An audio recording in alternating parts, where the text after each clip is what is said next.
Bon. Vous m'entendez mieux comme ça? Alors, donc, voilà, comme je vous disais, on est plusieurs à être déjà dans le système de la collecte des bacs bruns. Puis, vous allez commencer, vous, ici à Saint-Adolphe, dès septembre prochain. Finalement, comme je vous disais, la partie nord de Lac-des-Saisies, là, ils vont commencer en janvier. Mais autrement, tout le monde aura commencé en septembre. Alors, on commence, si la souris veut bien fonctionner.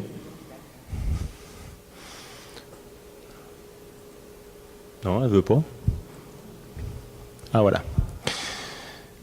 Bon, alors l'objectif de la rencontre aujourd'hui, expliquer pourquoi on fait une collecte des bacs bruns, informer sur les outils, vous informer sur les outils de communication qu'on va vous distribuer puis que vous allez recevoir prochainement, présenter des trucs et astuces, puis répondre évidemment à vos questions. La principale mission que j'ai aujourd'hui, c'est de démystifier tout ça, puis surtout répondre à vos questions, puis à vos craintes éventuellement par rapport à cette nouvelle bébête qui s'en vient chez vous.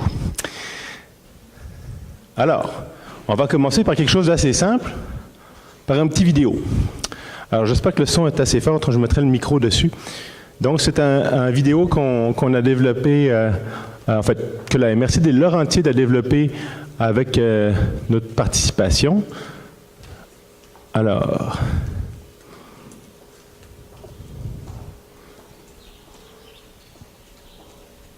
Depuis des millions d'années, les feuilles tombent, les arbres meurent et des milliers d'espèces y vivent.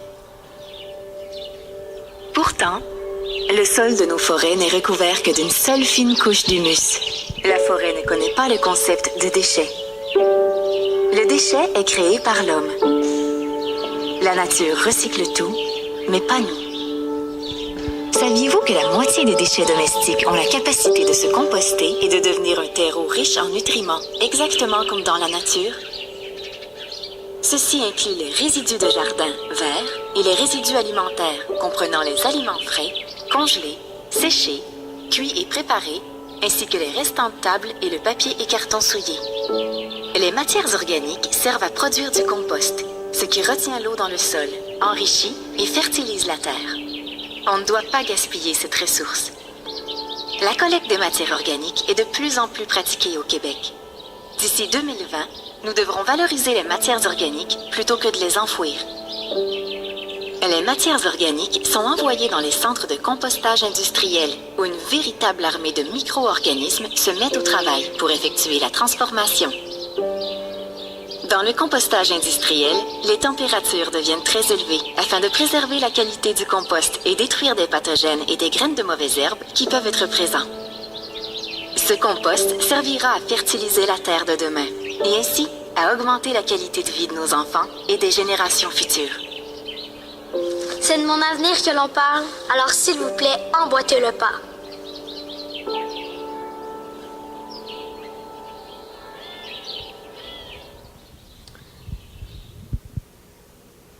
Et voilà pour le... C'était pas trop compliqué pour l'instant. J'ai pas encore dit grand-chose. Et ça s'en vient. Je vais parler. Bon. J'ai de la misère avec ma souris. Alors, je vais vous faire participer un petit peu. Selon vous, quel est le pourcentage de tout ce que vous produisez comme matières résiduelles qui sont des matières organiques? Une petite idée. 90, 60%, 50, 75, mais il y en a qui sont proches. Alors, ça dépend comment... Ah, ben, dépendant aussi, moi aussi, il faut que je parle mieux de mon micro, j'ai pas l'habitude. En fait, de ce qu'on produit dans une maison, c'est 47%. Environ la moitié de tout ce qu'on produit. Mais là, on parle de tout. Donc, on parle autant des RDD, qui sont des résidus domestiques dangereux, type vos peintures, les huiles, les piles, les batteries. Ça fait partie aussi de ce que vous générez comme matière. Les textiles, les encombrants, donc un fauteuil, un matelas, une table, ce que vous mettez au bord du chemin de temps en temps. Les CRD, c'est les résidus de construction, rénovation, démolition. Les matières recyclables, ce que vous mettez dans votre bac vert. Et les matières organiques. Donc, c'est sûr que si on regarde juste notre bac à déchets, il y en a beaucoup, mais dans l'ensemble de ce qu'on génère, c'est 47%. Mais là, si on regarde un peu chez vous, à Saint-Adolphe, en 2017, qu'est-ce que vous avez généré comme déchets? Alors, les déchets qui ont été enfouis, donc c'est des collectes porte-à-porte, donc des bacs noirs qui vous ont été distribués en 2016, et uniquement les bacs noirs, je ne parle pas des semi-enfouis qui sont des conteneurs des commerciaux, c'est 1150 tonnes. Donc, c'est environ 311 kg par personne de déchets qui ont été envoyés à l'enfouissement. Donc, c'est basé sur une population de 3693 personnes. Donc, on ne parle pas évidemment des résidents qui sont des résidents de villégiature, mais c'est les résidents permanents. Au Québec, en moyenne, on est à 285 kg par habitant. Alors, qu'est-ce que ça représente, en fait, lorsque vous mettez vos matières, là, actuellement, vous n'avez pas de bac brun, mais mettons, votre bac à déchets, une fois que vous avez fait votre collecte sélective, donc vous avez fait le tri avec les matières que vous envoyez dans votre bac vert, mais qu'est-ce qui reste dans votre sac à déchets en ce moment? Pas en septembre, là, en ce moment. Bien, en fait, c'est 57% de ce qui reste dans votre bac qui sont des matières organiques. Okay? Donc, il y a encore 20% qui sont des matières qui sont recyclables, qu'en général, les gens n'ont pas bien triées. Parce que généralement, il y a toujours une partie des choses qui s'en vont au recyclage qui ne va pas qui va pas dans le bon bac. Mais 57% de ce que vous mettez dans votre bac noir s'en va normalement dans le bac brun. Alors concrètement, 57% de vos déchets sont des matières organiques, puis au lieu d'être enfouis, ils peuvent être valorisés. Alors à Saint-Adolphe, si on regarde les statistiques 2017, c'est 495 tonnes de matières organiques qui auraient pu être valorisées selon, évidemment, le calcul assez simple. Ça représente quoi, 495 tonnes? C'est un peu difficile à s'imaginer. Bien, ça représente 165 éléphants d'Afrique. Je me suis aussi amusé à faire une autre comparaison. 495 tonnes, ça représente quoi? On est à Saint-Adolphe, il y a pas mal de milieux humides ici. Bien, ça représente 99 milliards de maringouins de Saint-Adolphe. Donc, ça fait beaucoup de poids et beaucoup de matière qui pourrait être envoyée à la valorisation plutôt que d'être enfouie. Et puis, évidemment, vous allez voir qu'il y a un coût à tout ça. Donc, il y a un coût à l'enfouissement des déchets. On va voir que pour la valorisation des matières organiques, ça va coûter moins cher. Bien, justement, on y arrive au coût. Alors, selon vous, quel est le coût pour enfouir les déchets? Combien ça nous coûte ici, à la MRC, des pays d'en haut, pour enfouir 1 tonne de déchets? On envoie ça à Rivière-Rouge. Là. On est membre d'une régie, ça s'appelle la Régie intermunicipale des déchets de la Rouge. Donc, on a 35 municipalités. Il y a les 10 municipalités de notre MRC, il y a les 20 municipalités de la MRC des Laurentides, puis 5 municipalités d'Antoine Labelle qui sont tous membres là-bas. Nous, on envoie tous nos déchets là-bas. Alors, combien ça coûte pour 1 tonne? Par tonne. Par tonne d'enfouissement. Oh, heureusement que ça ne nous coûte pas aussi cher, mais ça coûte quand même cher. Ça coûte 105 $ actuellement. Okay? 105 $. Chaque fois qu'on enfouit 1 tonne, ça coûte 105 $. Mais c'est facile d'arriver à 1 tonne de déchets. Hein? On s'entend qu'1 tonne, Un camion de collecte rempli de déchets, un camion comme vous voyez qui passe en ce moment dans vos rues, c'est environ 7 à 8 tonnes quand il est plein. Donc 7 à 8 tonnes, ben, c'est 800 et quelques dollars qui s'en vont aux déchets. Voilà. Oui?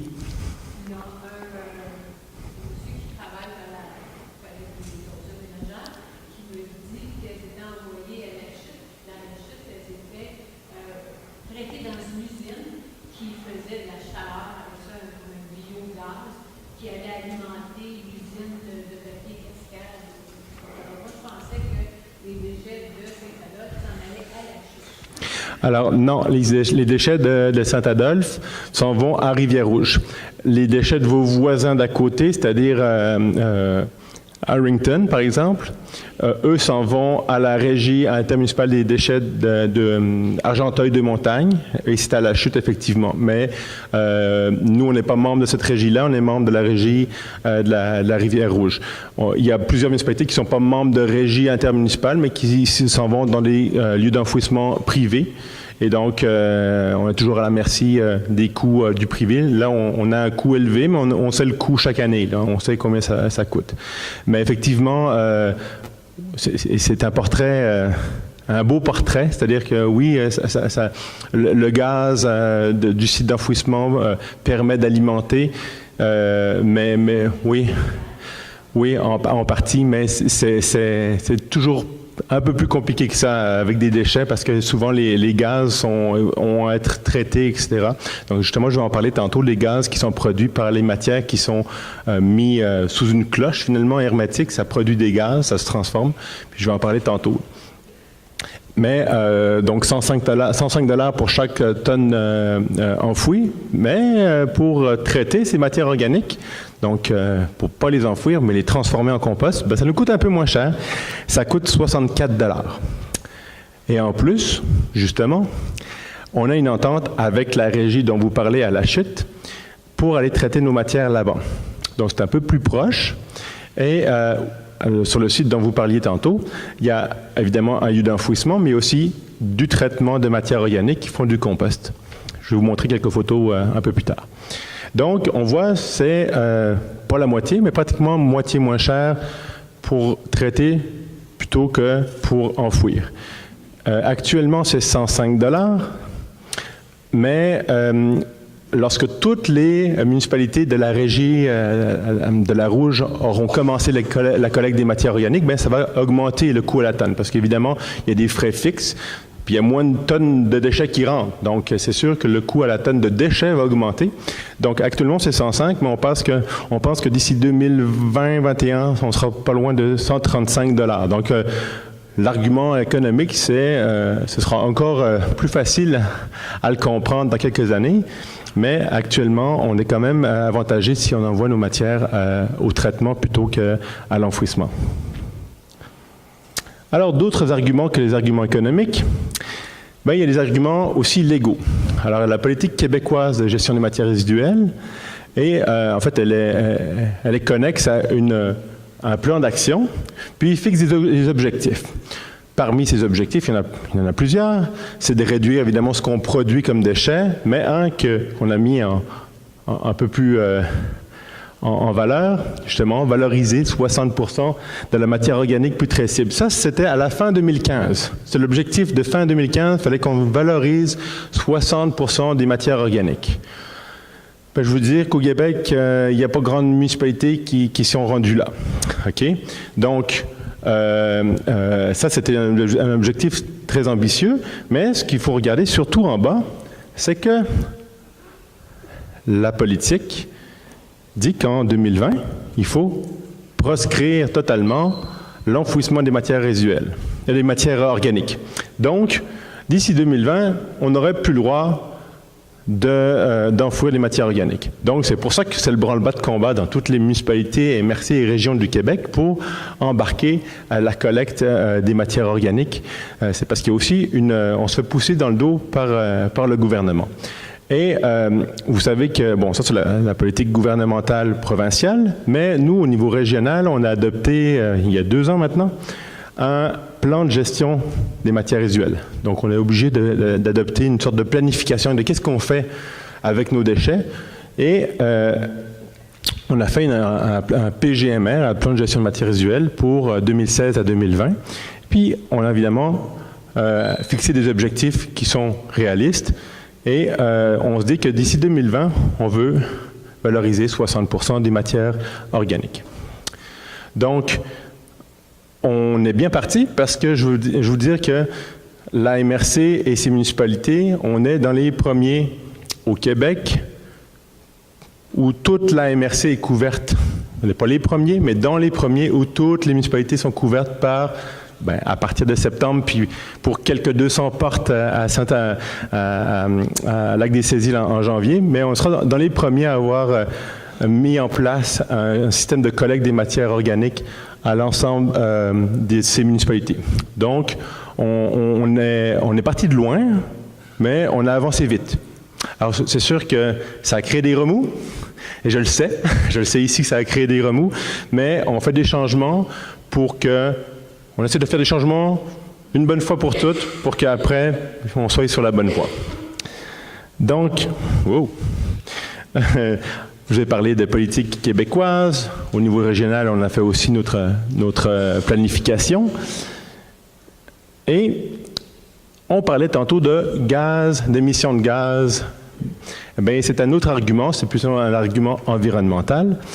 Alors, évidemment, lorsqu'on on enfouit des matières organiques, eh bien, on vient les couvrir et une matière organique qui est sans oxygène, elle va se faire décomposer de façon, alors là, s'il y en a qui ont fait de la chimie, de façon anaérobique, donc sans oxygène, et des matières organiques qui sont décomposées sans oxygène vont former du méthane. Et on sait que le méthane, c'est un gaz qui est extrêmement puissant en termes d'effet de serre. On parle de 21 fois plus puissant que du dioxyde de carbone, du CO2, qu'on parle généralement comme gaz à effet de serre. Donc, d'ailleurs, c'est pour ça que vous voyez sur les lieux d'enfouissement où les gaz qui sont récupérés, s'ils ne sont pas revendus dans le réseau de gaz métro, bien, ils sont brûlés. Parce que du méthane qui est brûlé, donc CH4 plus de l'oxygène, bien, au moins ça forme du CO2. Donc, c'est au moins dommageable de brûler du méthane que de le rejeter directement dans l'atmosphère. Mais la décomposition anaérobie, donc sans oxygène, des matières organiques dans un lieu d'enfouissement, c'est très dommageable en termes de gaz à effet de serre. Là, on parle de 6% des émissions.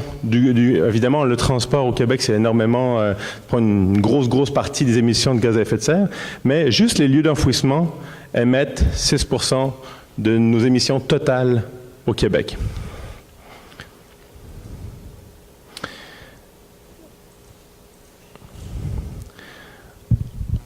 Autre point, qui est aussi un point économique, c'est un incitatif.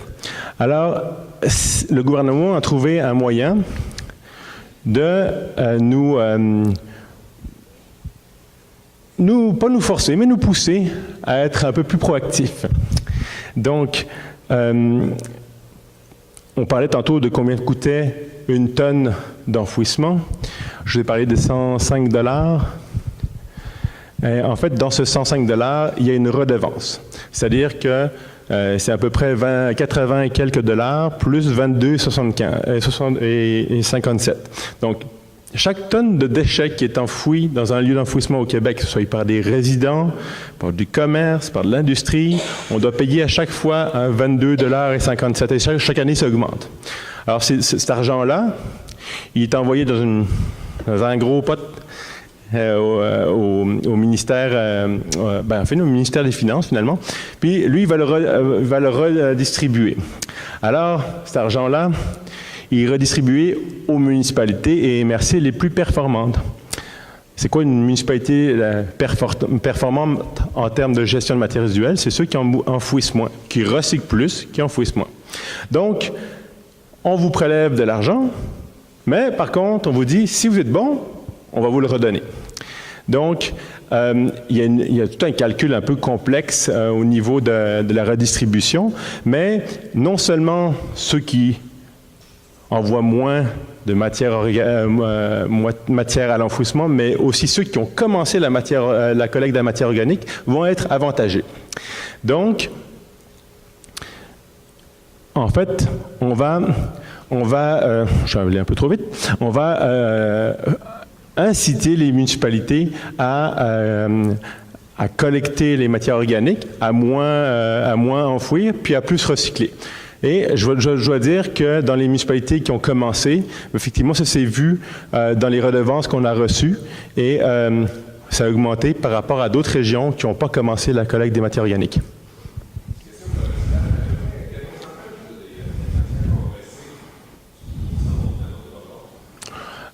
C'est environ les matières qui sont, en fait, nos matières recyclées s'en vont chez Tricentris, qui est un organisme sans but lucratif qui a 3 usines de tri, une à La Chute, une à Gatineau, puis une dans le coin de Terrebonne.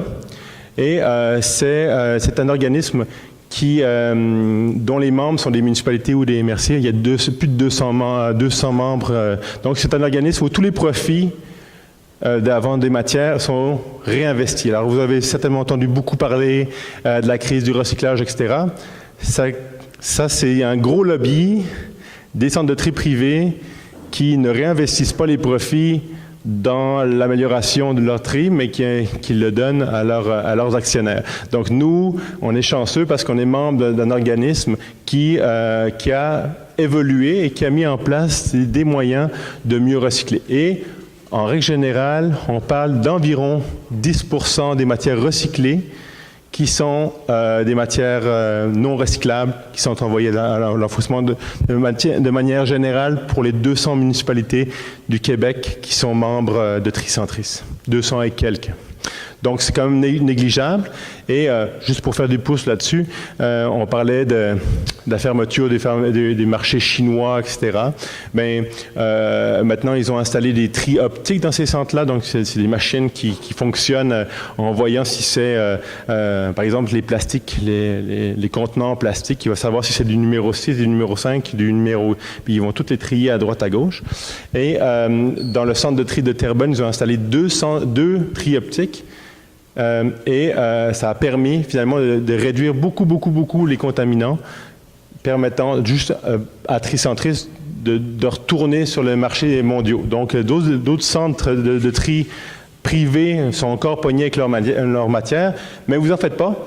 Chez vous, on est bien lotis ici avec le recyclage. Parce que c'est clair que ça soulève souvent des interrogations, puis évidemment, on travaille fort pour que les gens recyclent. Puis, il y a du monde, notamment dans les médias à Montréal, qui se donnent un malin plaisir à faire douter le monde. Mais chez nous, on est bien lotis. Vous en faites pas, vous pouvez continuer à recycler. Alors, je vous ai parlé de plusieurs arguments environnementaux, économiques, légaux puis gouvernementaux. Mais je ne vous ai pas encore parlé de qu'est-ce que vous allez recevoir. Alors, il y a 2 ans, vous avez reçu un gros bac à déchets. Puis, vous avez un bac vert pour le recyclage. Hein, vous allez avoir un petit dernier. Alors, la grandeur est trompeuse. On ne les a pas reçus encore. Fait que c'est un échantillon, mais eux, ils sont plus petits. Ça, c'est du 120 litres. Alors, vous voyez les 120 litres? La problématique, c'est qu'il est trop petit pour que la collecte automatisée, donc celui avec le bras automatisé, se fasse avec ces bacs-là. Donc, c'est du 240 litres. Puis, je vais vous expliquer pourquoi on va prendre du 240 litres plutôt que du 120 litres. Je vais vous expliquer ça un peu plus tard. Mais, évidemment, il va être de couleur brune. Puis, contrairement à celui-ci, il va avoir quelque chose qui va se fermer dessus pour éviter que les ratons laveurs, les ours, viennent finalement se servir allègrement dans vos bacs bruns. Donc, oui, vous allez recevoir un bac brun, mais dans ce bac brun, n'oubliez pas de l'ouvrir avant de mettre des matières dedans, vous allez recevoir un mini-bac. Moi, je dis ça parce que lorsque j'allais visiter justement le site de compostage à la chute, ben, ils ont retrouvé plein de bacs comme ça dans le site parce que les gens... Il y avait beaucoup de villégiateurs. D'ailleurs, c'est un message pour la municipalité. Lorsqu'on va livrer, avant qu'il y ait la première collecte, si les villégiateurs n'ont pas poussé leur bac dans leur cours, c'est possible. C'est possible que le collecteur ne sache pas que c'est un bac qui a été entreposé là, puis qu'il n'y a pas de matière dedans, mais donc il risque de le collecter avec ça dedans. Donc, peut-être qu'on va s'arranger avec la ville pour qu'au moins, avant la première collecte, quelqu'un pousse le bac dans le fond du driveway plutôt qu'au bord de la rue, puis qu'on se retrouve avec plein de bacs en plastique collectés par l'entrepreneur. Donc, vous allez recevoir un petit bac comme ça, qui sera à l'intérieur de votre bac brun. Et dans ça, c'est un petit bac. C'est pas une obligation d'utiliser, mais c'est un moyen assez commun à travers le Québec, je pense pas mal tout le monde a ça, pour commencer la collecte des matières organiques. Donc, c'est un petit bac, on appelle ça le mini-bac, qu'on peut utiliser dans la cuisine pour mettre la première partie des matières, puis après le mettre dans notre bac brun. À l'intérieur de ce bac-là, vous allez avoir une petite enveloppe en plastique. Je suis désolé, c'est en plastique, mais c'est pour protéger le papier qui va être dedans. Et dedans, vous allez avoir un guide pratique, en français, il est là, que vous allez tous recevoir ça. Vous allez recevoir un calendrier de collecte pour la prochaine année. Et donc, dans ce petit guide pratique, il y a toutes les informations nécessaires. Et justement, les informations nécessaires pour bien partir ça, je vais vous en parler maintenant. Première chose, je vous ai dit qu'il va y avoir un nouveau calendrier. Alors attention, le découpage du territoire ne suit pas les limites de la municipalité. On a un nouveau contrat. On a un nouveau contrat à la MRC, c'est un contrat de 5 ans, et l'entrepreneur avait le choix de découper le territoire de l'ouest de la MRC, qui comprend donc Saint-Adolphe, Lac-des-Cézilles, Wentworth-Nord et Moore-Knights. Il pouvait le découper en plusieurs secteurs. Ah, ben là, on ne voit plus rien du tout.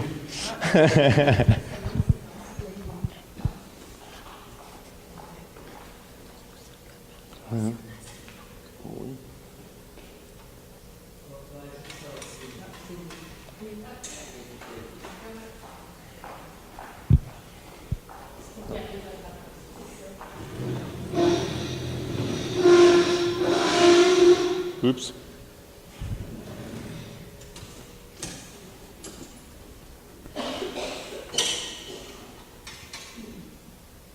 Bon, de toute façon, le soleil va bouger encore, là.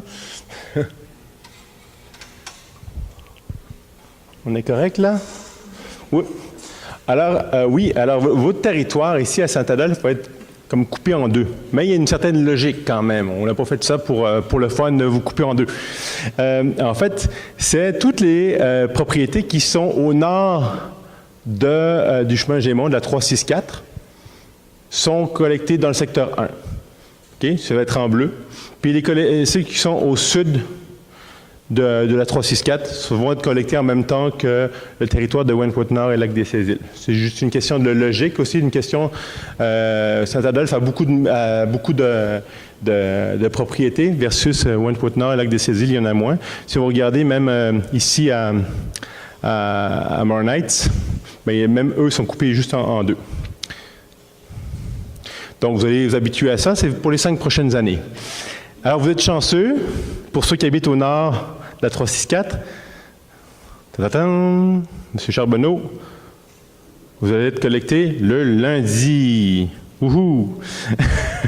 Alors, c'est en fait le calendrier, vous allez voir, il était un peu différent, un peu original. En fait, avant, on avait un calendrier par municipalité. Là, étant donné qu'on a un calendrier qui doit couvrir plusieurs municipalités, plusieurs secteurs, on a regardé comment on pouvait faire ça. Puis, là, une fois que vous avez choisi, bon, chez vous, ça va être ou bleu ou un petit rose. Maintenant que vous êtes en bleu, Alors, vous n'avez pas besoin de vous référer à chaque fois à la carte. Là, moi, je coche ici en haut, là. Je coche, je suis dans le bleu. Fait que là, vous savez qu'à chaque fois que vous allez regardez finalement à un endroit, un petit logo où il y a du bleu, ben ça vous concerne. Alors, par exemple, pour le mois de septembre, le lundi 3, ben on a le petit logo de déchets, donc vous allez avoir la collecte des déchets le lundi. Après, le jeudi, c'est les matières organiques. Le lundi d'après, recyclage. Jeudi, matières organiques. Lundi d'après, déchets. En alternance.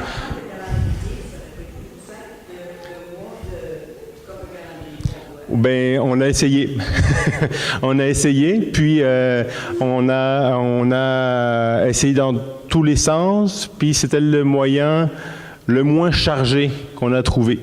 Et puis, une petite anecdote, c'est que, ben, vous avez entendu, moi, je suis un Européen, là, je viens de la Suisse. Puis, il y a eu toujours une petite bataille. Quel jour commence la semaine? Moi, je me dis fin de semaine, samedi, dimanche, la fin de la semaine. Fait que logiquement, ça commence le lundi. Puis, ben, il y en a qui commencent la semaine le dimanche. Mais, en tout cas. Fait que là, de ce côté-là, il n'y aura plus de problème parce que, justement, il n'y a pas de début de semaine le lundi ou le dimanche. Vous pouvez choisir quel jour vous commencez votre semaine. Donc, en fait, on a regardé, justement, effectivement, j'ai entendu les remarques. On a regardé la possibilité d'avoir un calendrier conventionnel, un petit carré. Puis, ça faisait très, très chargé avec 4 secteurs. Donc, on a décidé de le faire comme ça. Donc, pour 2018-2019, ça va être comme ça. Si ça se convient vraiment pas, on verra pour s'adapter pour les années suivantes. Mais en tout cas, tout ce que je veux dire, c'est que le jour changera pas l'année prochaine. Vous allez toujours être, et là, vous allez surtout passer de 34 collectes de déchets par année à 26. Évidemment, quand on installe la collecte des bacs bruns, ben, si on diminue pas la collecte des déchets, mais les gens ne vont pas nécessairement participer à la collecte au bac brun. Donc, on diminue la collecte des déchets, mais par contre, les bacs bruns, vous avez vu, c'est chaque semaine en été. Puis l'été des matières résiduelles est assez long. Hein. On commence première semaine de mai jusqu'à la fin octobre. Donc, mai à octobre, c'est chaque semaine, puis en hiver, c'est une fois ou 2 semaines. OK, donc, les matières organiques, en hiver, ben ça ne se sent pas, fait que c'est moins un problème. Puis, actuellement, on fait dans les autres municipalités une collecte par mois, mais on s'est rendu compte que les gens, une fois par mois, ben il y en a qui participent beaucoup, puis des fois, ça gèle. Fait qu'on est mieux d'y aller aux 2 semaines, puis que les gens continuent à s'habituer à mettre leur matière tout l'hiver aussi. C'est une question d'habitude aussi. Donc, on a on a augmenté la collecte des matières organiques dans le prochain contrat. Puis, petite nouveauté aussi, à Noël, on a toujours un surplus de recyclage. Et qu'on a ajouté une collecte de recyclage à Noël, donc une de plus. Au lieu d'avoir aux 2 semaines, bien, il y en a une qui s'intercale là-dedans pour justement que les gens ne mettent pas leur surplus de recyclage aux déchets. Non, alors le nouvel entrepreneur pour le secteur ouest, c'est la compagnie RC Miller qui est basée à Mont-Tremblant. Donc, ils vont faire le secteur ouest. Et puis, on a 2 autres entrepreneurs qui font le centre de la MRC et l'est de la MRC. Par contre, Comporosic, qui fait les semi-enfouis, a remporté l'appel d'offres pour les semi-enfouis pour l'ensemble du territoire de la MRC. Donc, vous allez continuer à voir des camions de Comporosic.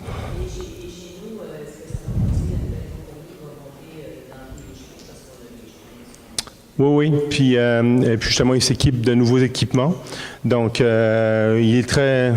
En tout cas, les premiers échanges qu'on a eus avec l'entrepreneur sont très positifs et il est très ouvert. D'ailleurs, dans sa proposition au début, il ne vous mettait pas le lundi. Je sais qu'il y avait il y avait une volonté de la ville d'être collecté le lundi parce que vous avez beaucoup de villégiateurs. Bon, je dirais pas ça à One Foot Nord, là, mais on a changé. J'ai demandé de changer justement pour que vous soyez collectés le lundi. Il n'y avait aucun problème de ce côté-là. C'est sûr que les gens qui sont au sud de la 364, je ne sais pas s'il y en a ici, là, mais ça va être le mercredi. Donc, on continue. Alors, ça, c'est le calendrier que vous allez recevoir. D'ailleurs, il est déjà disponible sur le site de la MRC, mais vous allez recevoir aussi le petit dépliant. Et là-dedans, il y a plein d'informations. Je ne vais pas toutes les lire, évidemment, parce que je vais vous laisser ce plaisir-là. Mais en gros, qu'est-ce qu'on y retrouve? On retrouve quelques trucs et astuces. On retrouve comment bien utiliser son bac, le mini-bac, les sacs. OK, je vais vous parler des sacs.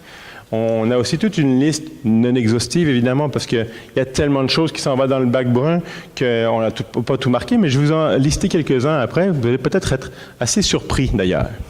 Et on a marqué, ici, si vous voyez en bas, notre nouvelle ligne à InfoCollect pour toute problématique liée à la gestion des matières résiduelles en règle générale. Que ce soit autant une roue de votre bac qui a brisé, que le collecteur ne s'est pas arrêté alors que vous aviez sorti votre bac. Le camion est rentré dans un poteau dans mon entrée.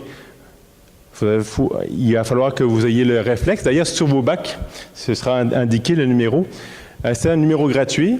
Vous allez pouvoir appeler. Puis, on a quelqu'un qui a été engagé exprès pour ça, pour recevoir et faire le suivi et de toutes les plaintes, les requêtes des citoyens. Et donc, vous êtes invités à nous appeler. On a Charlotte qui est engagée, qui va se faire plaisir de répondre à toutes vos questions. Et donc, c'est un numéro gratuit, un 855 PDH Rossi, où il y a un numéro local aussi. Donc, vous allez pouvoir nous appeler directement. Alors, évidemment, il y a plein d'informations sur là-dedans. Oui.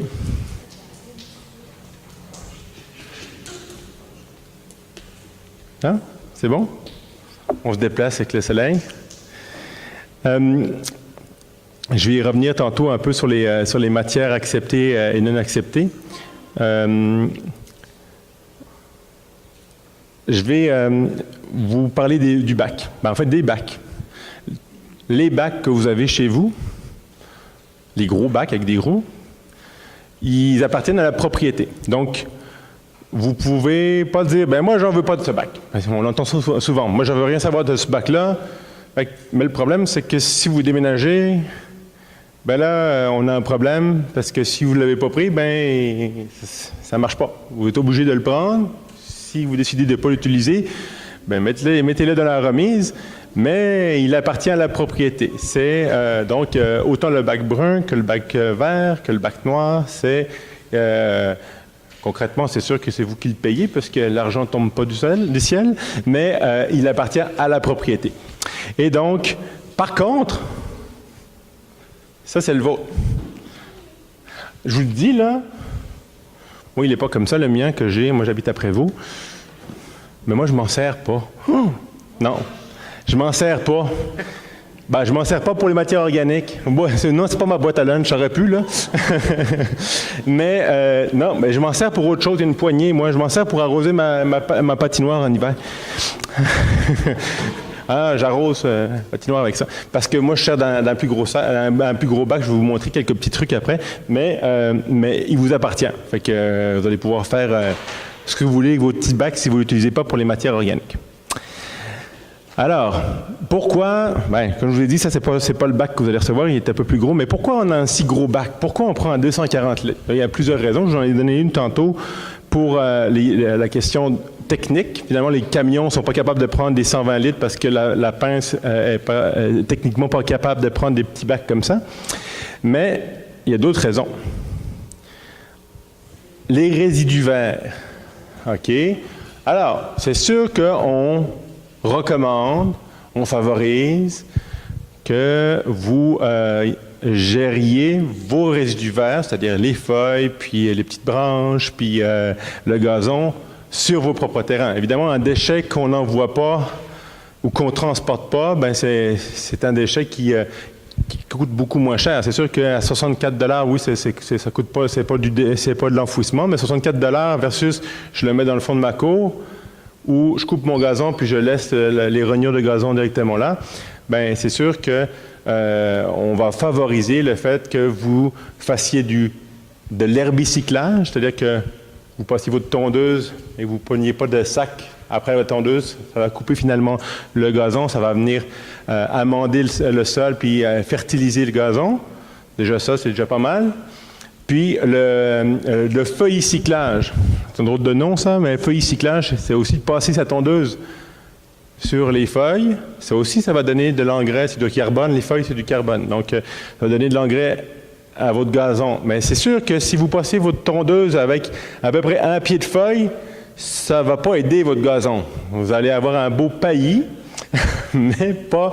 Donc là, passez votre tondeuse quand il y a peu de feuilles. Autrement, vous pouvez les mettre dans le fond de la cour. Mais si à tout jamais, vous vouliez les mettre dans votre bac brun, ben, le bac brun les accueille volontiers.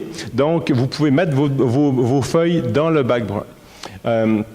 Et puis, comme il vient quand même assez régulièrement, ben, au lieu d'avoir une quinzaine de sacs oranges, parce qu'il n'y a plus de collecte de feuilles, vous n'aviez pas de toute façon, là, mais dans certaines municipalités, il y en avait, il n'y en aura plus, mais vous pouvez mettre les feuilles directement dans le bac brun. Puis, je vais vous donner aussi un petit truc, c'est que vous pouvez aussi avoir des sacs oranges ou en tout cas en plastique pour garder vos feuilles pour d'autres utilités. Vous pouvez en garder 2-3 là. Je vais vous expliquer pourquoi après c'est intéressant de garder un peu de feuilles à la maison. Évidemment, on a aussi des gros bacs parce qu'en hiver, on veut aussi espacer nos collectes. La problématique de l'odeur est plus présente en hiver, donc on peut espacer, ça coûte moins cher que de collecter chaque semaine en hiver. Donc avec un tout petit bac, ben c'est sûr que c'est plus difficile. On regarde à Montréal, ils ont des tout petits bacs de 45 litres. Ben nous, on n'est pas du tout là. Il n'y a plus de collecte manuelle, il n'y a pas de coureur derrière les camions. C'est toutes des collectes dans la plupart des cas. C'est sûr qu'il y a des petits trucs qui vont se faire avec les plus petits véhicules. La plupart du temps, ça va être un camion robotisé. C'est que le chauffeur, il sort même pas de son camion. C'est un bras latéral qui vient collecter les matières. Donc, des tout petits bacs, ça, on n'a pas ça chez nous. Mais on a des résidus verts qu'ils n'ont pas nécessairement à Montréal. Alors, normalement, vous avez dû... je ne sais pas si... Je ne les ai pas vus. Est-ce qu'ils sont installés? Non? Comment ça? Alors, vous allez voir quelques panneaux qui vont apparaître sur votre territoire, donc qui font partie de la campagne de sensibilisation. Donc, la collecte dès septembre, plusieurs qui vont arriver. Livraison des bacs en août. OK, donc vous allez être les premiers à être livrés, les 3 municipalités, ça va être les premiers. Donc, c'est le même système qu'il y a 2 ans avec le bac noir. C'est la même compagnie, en plus, qui fait la livraison. Donc, ils vont tous vous livrer des bacs à vos adresses. Puis, on arrive au niveau de l'information supplémentaire. Je vous ai parlé du numéro de téléphone, donc l'infocollecte. Puis, évidemment, notre site Internet qu'on a tout refait, on a réalisé finalement il y a 2 ans, contient une multitude d'informations très pertinentes qui vont vous informer sur tout ce qui va pas dans votre bac brun, ce qui va dans votre bac vert ou bac noir. Donc, si vous avez Internet, parce que je sais que c'est des fois difficile, en passant après vous, où j'habite, il n'y en a pas. Donc, vous n'êtes pas les seuls, vous n'avez pas Internet. Vous allez sur le site Internet, vous allez avoir une foule d'informations qui vont répondre à beaucoup de vos questions. Si vous avez des questions qui n'ont pas été répondues à travers Internet, n'hésitez pas à nous appeler. On va se faire un plaisir de répondre à vos questions. Oh non, c'est pas ça que je voulais faire. Alors, comme je vous l'ai dit tantôt, la fréquence des collectes, donc de début mai à fin octobre, on collecte les bacs bruns toutes les semaines. Et dès novembre, on collecte 2 fois par mois, enfin, ou 2 semaines finalement, les bacs bruns. Donc, justement, on arrive en été, possibilité que ça ne sente pas bon, mais actuellement, votre bac noir, là, il ne sent pas bon non plus. Bien là, ce qui ne sent pas bon dans votre bac noir, il faut juste le mettre dans l'autre bac. Il ne faut pas être daltonien. Ça, c'est sûr que si on confond les deux bacs, ça risque d'être difficile. Mais autrement, ça devrait être facile. Ce qui ne sent pas bon, normalement, ça ne devrait pas se retrouver dans le bac noir, à part les bébés avec des couches. C'est la seule affaire qu'on n'a pas encore trouvé de solution. Mais autrement, tout ce qui peut sentir, ça en va dans le bac brun. Tout à fait. Je vais y venir dans pas long. Alors, le grand nettoyage au printemps, justement, on se retrouve avec toutes les feuilles qu'on n'a pas réussi à mettre dans le bac à l'automne. C'est facile. En plus, elles sont toutes compactées, pleines. Donc, c'est facile à les mettre elles prennent moins de place dans le bac brun. Alors, c'est sûr qu'au mois de mai, dans des pics de tonnage de matière organique, parce que les gens, justement, font le ménage et ils retournent au chalet après l'hiver. Donc, on a beaucoup de matière au mois de mai. Je vais vous parler de 2 fois par semaine, 2 fois par mois en hiver. Donc, même notre ami, le bonhomme de neige, contribue avec sa carotte. Mais c'est important de continuer. Si tu prends une habitude, il ne faut pas oublier que les déchets, eux, c'est de la même fréquence toute l'année. Une fois sur 2, ceux qui sont dans le secteur 1, donc en bleu qu'on a vu tantôt, c'est tous les lundis, une fois sur 2, recyclage, déchets, recyclage, déchets. En été, important, vous le savez bien, cette semaine, il a fait très chaud.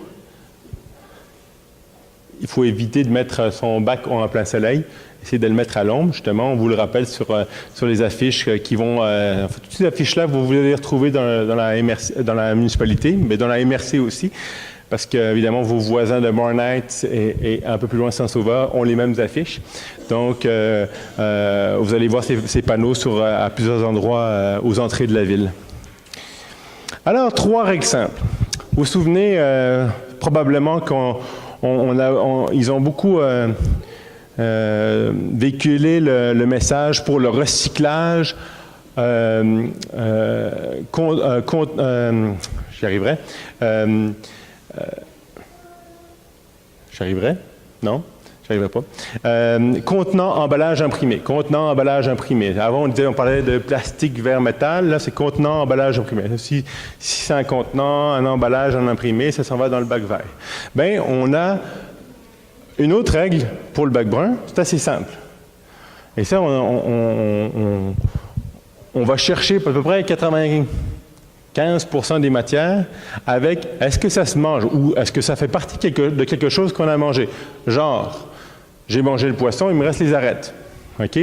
Ou j'ai mangé des côtes levées, il me reste les os. Ou bien j'ai mangé quelque chose, c'est un reste qui traîne depuis 2 semaines dans le frigidaire puis qui est rendu à moitié vert et bleu.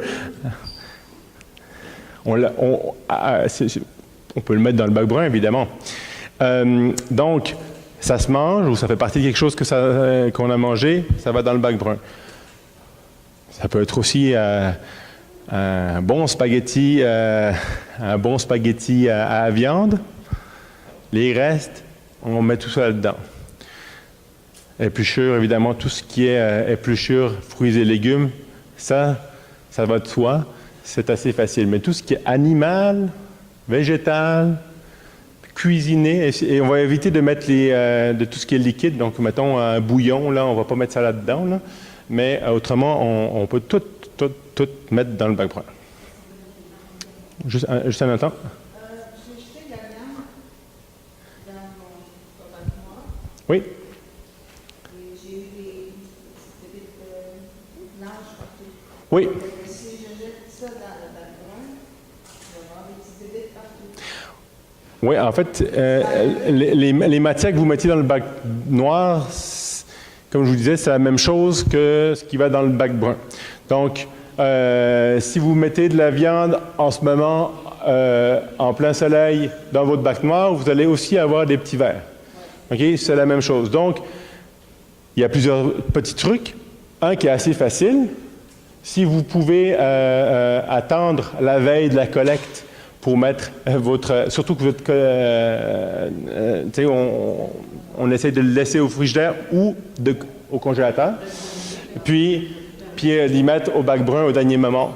Ça, c'est la même chose avec votre bac noir. Si vous mettez des affaires genre aujourd'hui, mais la collecte, c'est seulement lundi prochain, ce qu'il faut comprendre, c'est que les matières sont les mêmes, simplement, on ne va pas dans le même bac. Avec tout ça, vous devez se faire bien dans le bac noir. Tout à fait. On peut Il- les remiser dans mon garage un peu moins. Le bac noir, effectivement, il va, on va probablement un jour vous parler de l'espacement. Là, on fait aux 2 semaines. Vous partez de 34 collectes actuellement à 26. Déjà, il y a une étape, mais le but, c'est de faire comme éventuellement dans d'autres régions du Québec, c'est de diminuer encore la collecte des déchets. Lorsque les gens se seront bien habitués, parce qu'on comprend que c'est un apprentissage, il faut que les gens s'habituent à tout ça, mais éventuellement, la collecte des déchets sera espacée lorsque les gens seront bien habitués. Je ne sais pas si vous allez pouvoir répondre à ma question, mais actuellement, à la municipalité de Saint-Adolphe, il y a 3 cloches qui sont une à l'entrée du village, pas loin du camping, puis l'autre à l'entrée du domaine du Nicolas, une pour le recyclage, une pour les matières résiduelles, puis une autre pour les déchets. Est-ce que ces cloches-là vont rester à ces endroits-là? Parce que moi, comme je vous dis, mon bac noir, je l'ai revisé depuis 1 an et demi, je ne l'utilise pas parce que c'est ridicule. Quand on achète des fruits, là, on a des petits sacs, là, j'ai un petit sac comme ça de déchets par 3 mois. Alors, je vais poser le bac noir pour ça, je l'amène à la cloche. Puis, qu'est-ce que je mets là-dedans? C'est quand tu achètes, ce que je dis, comme un pot de beurre d'arachide, pour protéger le pot, tu as un scellant. Alors, le scellant, il va dans les déchets, c'est juste ça. Ouais. Ça s'accumule, un petit sac comme ça, c'est 3 Vous êtes un modèle à suivre, effectivement. C'est sûr qu'il n'y a pas grand-chose qui se retrouve dans le bac noir ou dans le semi-enfoui. Si vous allez au semi-enfoui, effectivement, ces semi-enfouis-là, il y a eu trop de succès finalement. Ils ont été très utilisés parce qu'on pensait que les gens vont l'utiliser un petit peu. Finalement, les gens l'utilisent beaucoup. Puis à travers la MRC, on en installe pratiquement 50 par année. Fait que ça a beaucoup de succès. Ça, c'est une décision politique. Je pense que oui. Peut-être qu'ils vont être déplacés, je ne sais pas.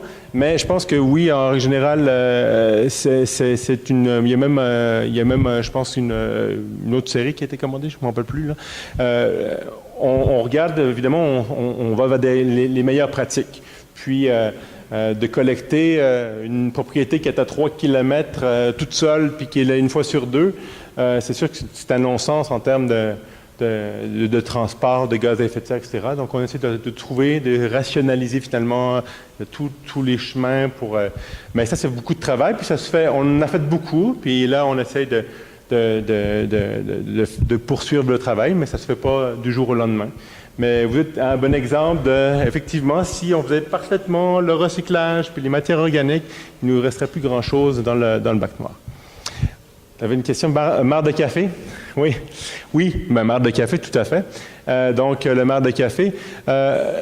Alors, s'ils sont dans les petites copes, si c'est des petites copes d'une marque de mon pays, Nespresso pour ne pas les citer, vous pouvez les mettre dans un petit sac qui vient avec, et puis les mettre directement dans le bac vert. Eux, ils ont une entente avec Tricentris pour venir les chercher. Mais autrement, si c'est d'autres marques, il y a possibilité de les ouvrir si vous êtes vraiment... autrement, ça s'en va aux déchets normalement. Donc, j'ai parlé de ce qui se mangeait. Du papier ou carton propre ou souillé non ciré. Alors, mettons que vous avez ça, puis vous n'en voulez plus parce que vous vous connaissez par cœur. Vous allez me mettre où, ça? Exactement. Il ne faut pas que le bac brun devienne un bac de recyclage. Mais, par exemple, vous avez un essuie-tout. Alors, vous voyez, dans mon bac à moi, il y a beaucoup d'essuie-tout. J'ai 3 enfants, donc on essuie beaucoup de choses. Et les essuie-tout, ça s'en va là. La pizza, le couvercle de la pizza est souillé et un morceau de... alors, on peut la mettre directement tout le carton dedans. Tant que ce n'est pas ciré, on peut mettre ce qui est papier, carton dans le bac brun, mais idéalement seulement si c'est souillé. Parce qu'autrement, bien évidemment, on ne veut pas devenir un autre bac de recyclage, là. Ça, c'est important de faire la distinction. C'est un résidu de jardin. Troisième règle, résidu de jardin, donc ça peut être ou du gazon, ou des feuilles, ou des petites branches. Évidemment, vous ne mettez pas un tronc d'arbre dedans. On voit de tout, hein, on voit de tout, là.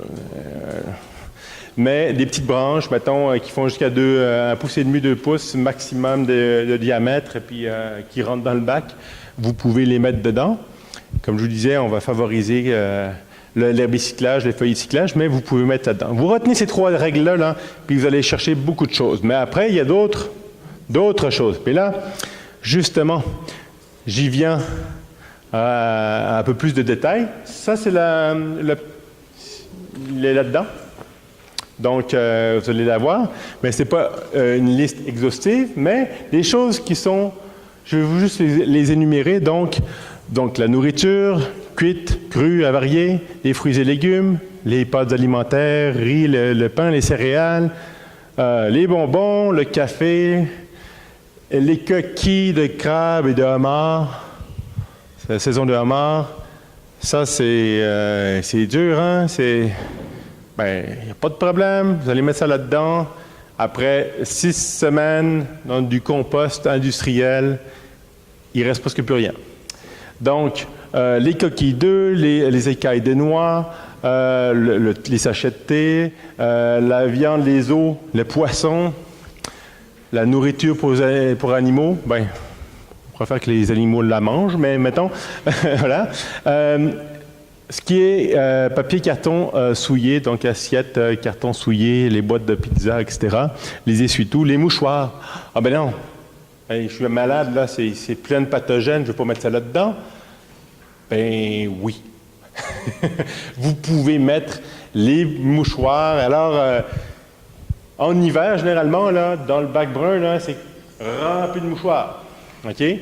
Mais avec la température que monte finalement le compost industriel, il n'y a plus aucun pathogène qui sort de là. Petite explication, petite anecdote, dans des composteurs agricoles, dans les exploitations porcines, mettons qu'il y a un porc malade qu'ils doivent éliminer. Donc, c'est des composteurs qui sont rotatifs. C'est pas ce qu'on va avoir pour nous ici, là, c'est pour les plus petites quantités. Ils mettent un porc entier dans le composteur. 21 jours plus tard, il reste des petits morceaux d'eau gros de même. Okay? Donc, toutes les bactéries ont toutes décomposé la matière. Puis, c'est les os qui sont là et on les donne à un chien, c'est comme une roche. Ils n'en veulent même pas.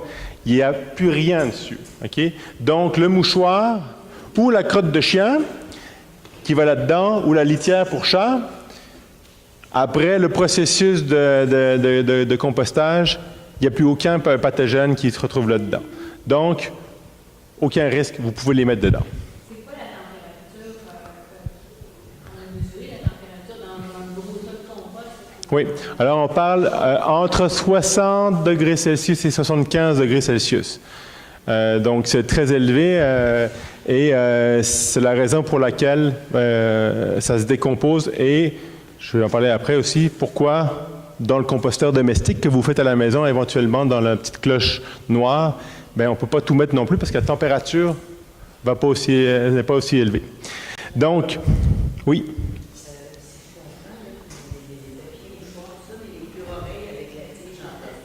En plastique, non. Les cendres, vous pouvez mettre les cendres. Attendez qu'ils soient bien froides, parce qu'on a vu des bacs complètement fondus. Donc, mais tout ce qui est litière pour animaux, autant le chat que le cochon d'Inde, vous pouvez le mettre là-dedans, effectivement. Tout à fait. Alors là, on arrive à un sujet un peu compliqué, les sacs. Ouf! Les sacs. Alors, vous êtes des chanceux, je vous le dis, vous êtes des chanceux, parce que Ben, en fait, chanceux et malchanceux. Dans la première série de municipalités qui ont commencé, ils ont toutes reçu 5 sacs comme ça. C'est des sacs en papier. À l'intérieur, il y a de la cellulose. Mais c'est des sacs qui valent à peu près 1 pièce chaque. Alors, ça se rend très, très bien dans le mini-bac, là. Sauf que ça coûte très cher. Parce que on n'avait pas l'opportunité de mettre des sacs compostables. Actuellement, jusqu'en septembre, c'est comme ça dans les municipalités qui sont desservies par la MRC. Sauf que, on a une entente avec une régie qui, dans son certificat d'autorisation du ministère de l'Environnement, peut accepter des sacs compostables uniquement. Donc, on peut y aller avec ça. C'est sûr qu'on va toujours favoriser pas de sac, aucun sac en plastique. Mais si vous avez à utiliser un sac en plastique, c'est uniquement et strictement uniquement des sacs compostables. Pas de sacs biodégradables, pas de sacs oxo-biodégradables qui se mettent chez le IGA du coin avec de la publicité partout. Les sacs bio et oxo, là, c'est du plastique conventionnel. OK? Donc, simplement, il y a un élément qui fait qu'il va se décomposer en plein de petites particules, mais ça se décompose pas assez rapidement pour que le compost, une fois qu'il est mature, là, il y a encore plein de ces morceaux de plastique. Donc, pas de sac oxo, pas de sac biodégradable, pas de sac conventionnel, mais uniquement des sacs compostables si vous voulez en utiliser. On recommande de ne pas en utiliser, mais si vous voulez vraiment en utiliser, surtout ceux qui sont desservis par les semi-enfouis, on comprend que se promener avec son petit bac, puis après partir au travail, puis avec un petit sac compostable, éventuellement, c'est peut-être plus intéressant. Mais donc, vérifiez si vous allez à l'épicerie, puis vous pourrez demander au BMR, puis au dépanneur, etc., allez acheter, fournissez-nous des sacs compostables, parce que les oxos, on n'en veut pas, on peut pas les utiliser. Et en fait, c'est des sacs compostables, c'est marqué compostable, puis c'est une norme BNQ, Bureau de normalisation du Québec, c'est marqué dessus, normé BNQ. Donc ça, c'est très important. Évidemment que on veut minimalement, en mettre un minimum de sacs plastiques, parce qu'évidemment que lorsque ces sacs plastiques-là, pourquoi on ne pouvait pas les accepter avant, c'est que actuellement, l'endroit où on emmène nos matières, le certificat d'autorisation ne permet pas la réception de matière en sac parce que, évidemment, lorsque c'est fermé, les matières, elles commencent à se décomposer puis faire du méthane. Puis le méthane, ça sent quoi? Ça sent les œufs pourris. Donc, c'est pour ça que ça incommode évidemment les voisins, lorsque les voisins du site de compostage. Donc, c'est pour ça qu'actuellement, on ne peut pas avoir des sacs, peu importe le sac de plastique. Là, on va pouvoir, mais évidemment, c'est avec parcimonie. Idéalement, il faut utiliser des sacs ou pas de sacs. Moi, j'utilise des sacs d'épicerie en papier. Je vais vous montrer après. Les matières refusées. Évidemment, il pourrait en avoir plein dedans, mais il y a des choses assez évidentes. Bon, tout ce qui est RDD, donc les huiles, les peintures, les pneus, les moteurs les moteurs de voiture. Pourquoi il dit ça? Bien, la dernière fois que je suis allé à Mironor, là, c'est un des sites de compost, il y avait une tête de moteur dans le compostage. Il y a des gens qui mettent n'importe quoi. Donc, évidemment, tout ce qui est matériaux de construction, les papiers cirés, genre tout ce qui est papier style papier parchemin. Papier parchemin, ça s'en va pas c'est pas une matière organique, donc ça s'en va pas dans le bac brun. Les sacs d'aspirateur, puis ça non plus, on pourrait croire que, mais non.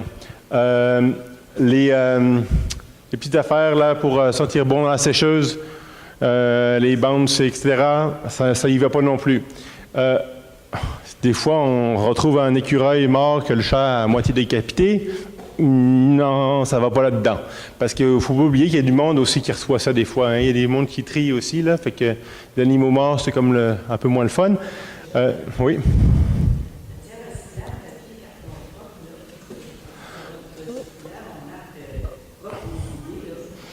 Oui, mais en fait, refuser dans le sens que on ne veut pas que ça devienne un bac de recyclage. On veut vraiment que ce soit une priorité au recyclage. Oui, c'est ça, prioritairement oui. Les roches. Au printemps, c'est le fun, on voit le monde là, qui ont beaucoup de temps, qui balayent. Je dis ça parce que moi, j'en ai pas beaucoup, là. Qui balayent leur entrée, parce qu'évidemment, on met beaucoup d'abrasifs, là. Puis là, ils se retrouvent avec un gros tas de roches, de petites roches, la petite gravelle. Ben, c'est parfait.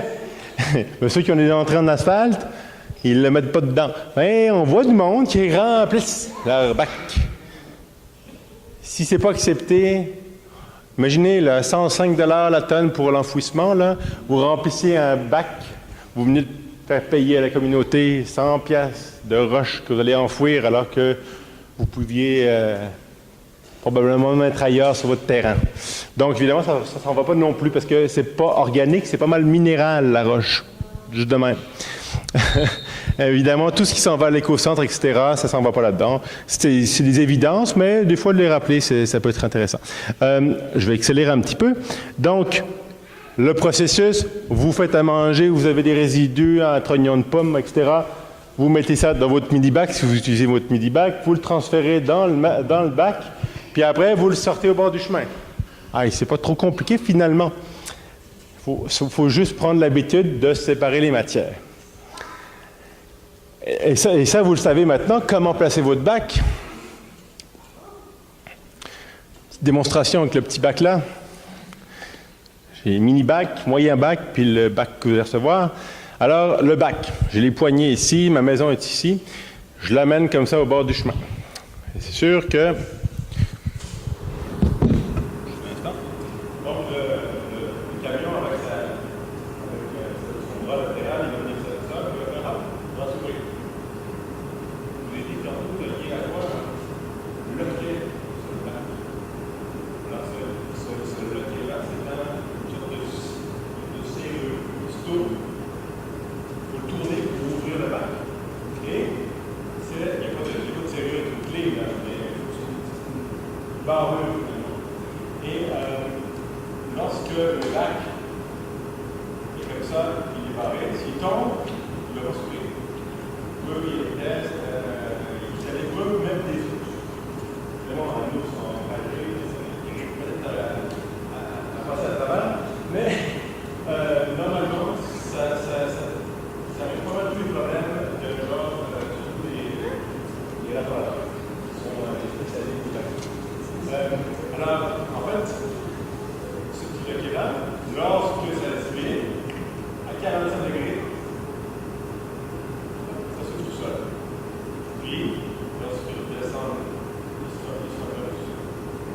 Non, si vous avez mis ça, le bac va mourir ça. Il est ouvert, qu'est-ce qui arrive? Il va s'ouvrir.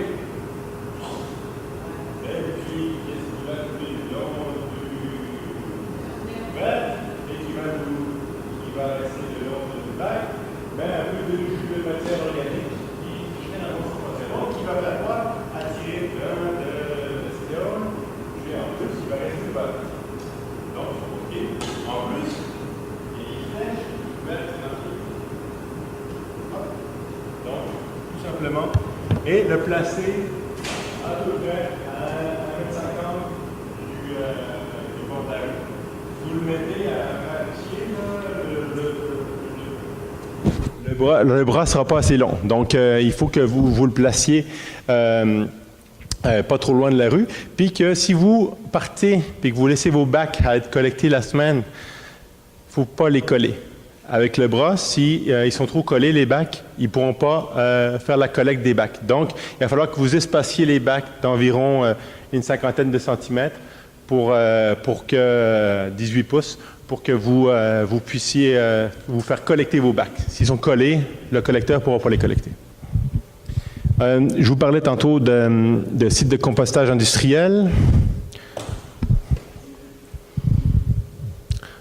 Donc, j'ai quelques photos de certains sites. Donc là, c'est lui, je ne sais plus, c'est Mironor, je pense. Ça, c'est un site privé à Brownsburg-Chatham. Eux, c'est du compostage en andin. C'est pas là qu'on va aller, mais deux municipalités de notre MRC s'en vont là pour l'instant avec les matières. Eux, ils n'acceptent pas les sacs. Donc, c'est des immenses andins, donc des grands tas de plusieurs centaines de mètres de long. Oups, excusez. Et alors, il y a une première étape qui est une étape thermophile, c'est-à-dire avec beaucoup de chaleur, où à l'intérieur de ces tas-là, les micro-organismes, les bactéries vont travailler. C'est des bons micro-organismes qui vont venir dégrader la matière et la transformer en compost. Donc, c'est cette partie-là. Puis, on a des retourneurs d'andins qui vont retourner les andins pour que, finalement, on ait un peu d'oxygène à l'intérieur. Il y a différentes méthodes de compostage, mais ça, c'en est une qui est assez fréquente. Si vous voyez la prochaine photo, oups, la longueur, tantôt on voyait une sorte de tracteur, c'est ce qui est ici. Fait que c'est immense, c'est très, très, très, très long. Dans les prochaines photos, ça c'est le site où on va aller, on va amener nos matières. Donc là, il y a une sorte de tamis qui tamise les matières, puis c'est des gros tas qui sont retournés de temps en temps. Puis une fois que il y a toujours un tamisage avec de plus en plus fin, puis à la fin, on se retrouve avec un compost comme ça, qui est de super bonne qualité. Puis les municipalités vont refaire la distribution de ce compost. Donc l'année prochaine, au printemps prochain, vous allez pouvoir bénéficier de vos efforts. Donc, en fait, on a un tarif préférentiel. Les citoyens ne peuvent pas aller directement sur le site, mais les municipalités, la MRC et ces municipalités peuvent aller chercher du compost. C'est sûr que vous n'aurez pas de façon infinie, mais on va pouvoir faire la distribution de compost. On va voir encore comment on va s'organiser avec les municipalités, mais ça, c'est prévu dans l'entente. Pour pas cher, les municipalités peuvent... Vraiment pas cher, ça coûte 10 $ la tonne. Fait que faut juste aller le chercher. Mais pas pour vous, là, pour les municipalités. Donc, on va pouvoir aller chercher ça, puis vous allez pouvoir finalement en mettre un peu dans votre plate-bande, puis au printemps, un peu sur le gazon, là, c'est fantastique. Truc et astuce, j'ai un autre petit vidéo pour vous. Aujourd'hui, les maisons du Québec ont changé. En fait, elles ont surtout évolué avec l'arrivée du bac de compost. Bonjour, je suis Julien. Et moi, Juliette. Notre recette du jour sera de réussir un bon compost. On devra avoir les bons ingrédients et la bonne façon de les apprêter, sans oublier de les mettre à la bonne température. À la bonne température? Je sais pas, là. Je suis le texte. On verra ça plus tard. Première étape, placez votre mini-bac près de vous.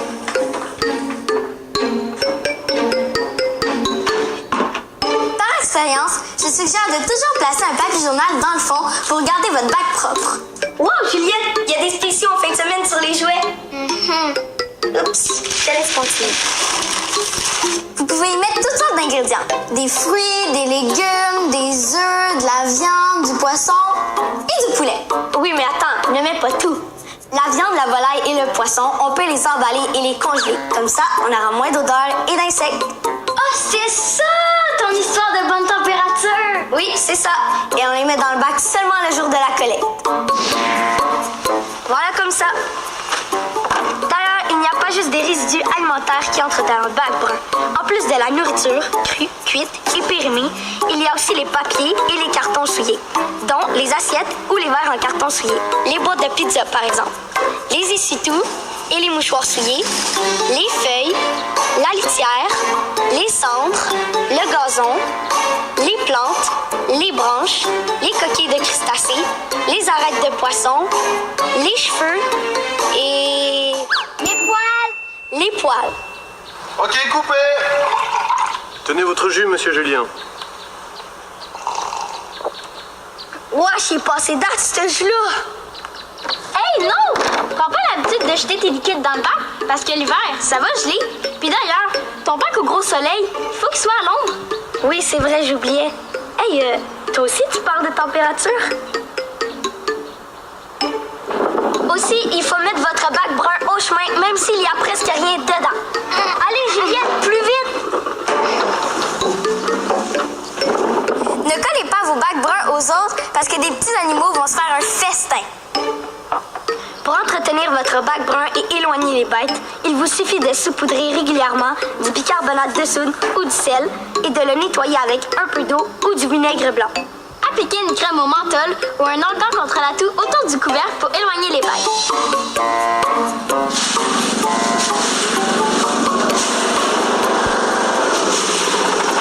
Hey Julien, qu'est-ce que tu fais là? Ben, je ramasse des feuilles. À l'automne, quand t'as trop de feuilles dans ta cour, passe la tondeuse, puis laisse les feuilles au sol, ça va te faire un excellent engrais. Ça, c'est une bonne idée. La collecte du bac brun se poursuit durant l'hiver. Pour ne pas que vos déchets restent gelés dans le bac l'hiver, Évitez de mettre des liquides et placez un grand sac de papier ou une boîte de carton comme doublure dans le fond du bac. Chacun de nous peut jouer un rôle important afin de protéger l'environnement. Aidez-nous, Juliette et moi, à garantir un meilleur monde aux enfants, tout comme nous. On vous dit bon compost!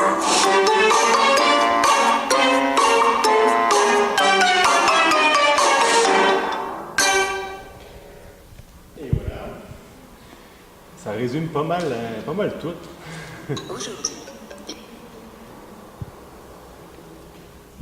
Donc, il y a beaucoup de choses qui ont été dites par Julien et Juliette.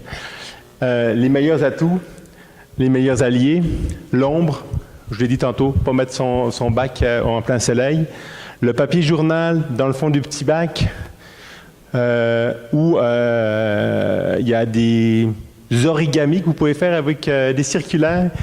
Ça prend à peu près 30 secondes. Un pliage, ça ressemble à...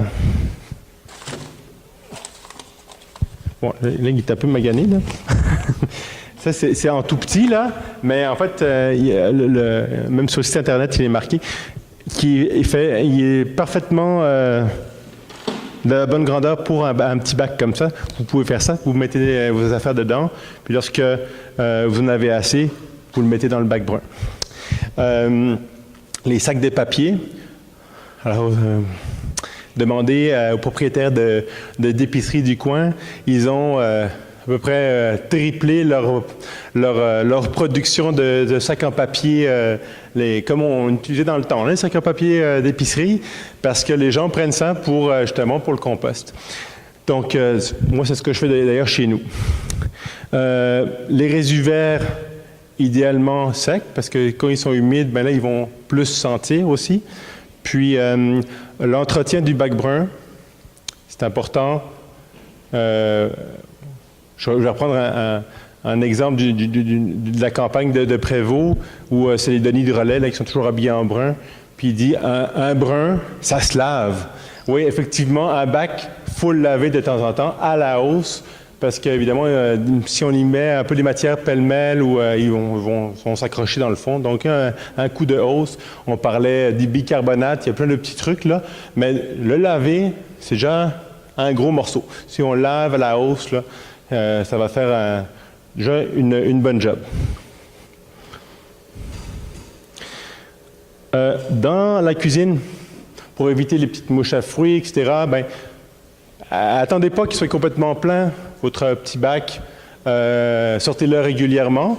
Puis évidemment, c'est des matières plus animales, des poissons aussi. Puis ben, vous pouvez les laisser au frigidaire, les sortir la veille ou au congélateur pour moins d'odeur. Donc, on parlait de congeler. Recouvrir l'intérieur du bac de papier. Julien en parlait dans la vidéo. Faire des baluchons, tout simplement.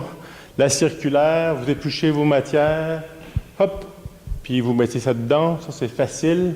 Puis le papier, la circulaire, mais On en a pas mal tous une. Pour savoir s'il y en a des spéciaux, ben vous pouvez mettre vos matières dedans.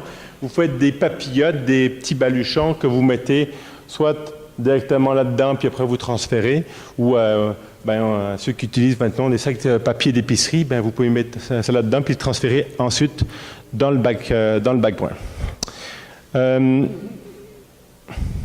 À l'extérieur, justement, pour moins de nettoyage, si vous emballez vos matières, c'est sûr que le petit sac, comme je vous ai montré tantôt, ils sont super, mais ils sont chers, mais c'est très efficace. Il y a possibilité de recouvrir le fond du sac, du bac. Surtout en hiver, on a vécu quelques problématiques de popsicle qui restent pognés dans le bac. Donc, vraiment une recommandation. Là, vous avez probablement un peu de misère à vous imaginer qu'il fait moins 30. Bien, c'est possible. Et un petit redout, les matières dégèlent, hop, elles viennent un peu plus liquides. Puis là, il fait très froid, ça gèle dans le bac, ça reste pogné là-dedans. Puis il dit, ah ben là, le collecteur n'est pas passé. Oui, il est passé, mais il n'a pas réussi à le vider. Donc, une des choses faciles, vous allez faire l'épicerie, mettons chez Bourassa, vous prenez une boîte de carton, vous la mettez dans le fond. Vous pouvez mettre aussi des morceaux de carton sur le côté de votre bac, puis ça va venir tout sortir d'un coup, plutôt que de rester finalement en bon québécois pogné ou jamais dans le fond. Autrement, vous pouvez aussi utiliser juste des sacs en papier, comme par exemple la prochaine illustration, les sacs de papier d'épicerie.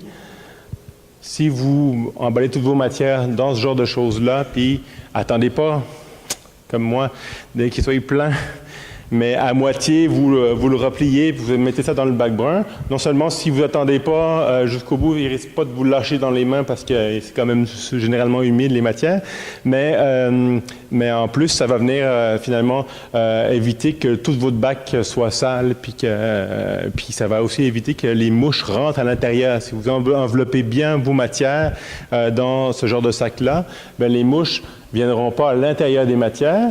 Puis, qu'est-ce qui amène les petits vers blancs? C'est les mouches. Les mouches qui pondent des œufs, ça fait des petits vers. En ce moment, c'est sûr que ça ne doit pas être évident. Là, avec la chaleur qu'il fait, même dans les bacs noirs, là, c'est pas génial. Dans ce temps-là, on se tient loin du bac, là, puis on le met au chemin. Puis on attend que ça passe.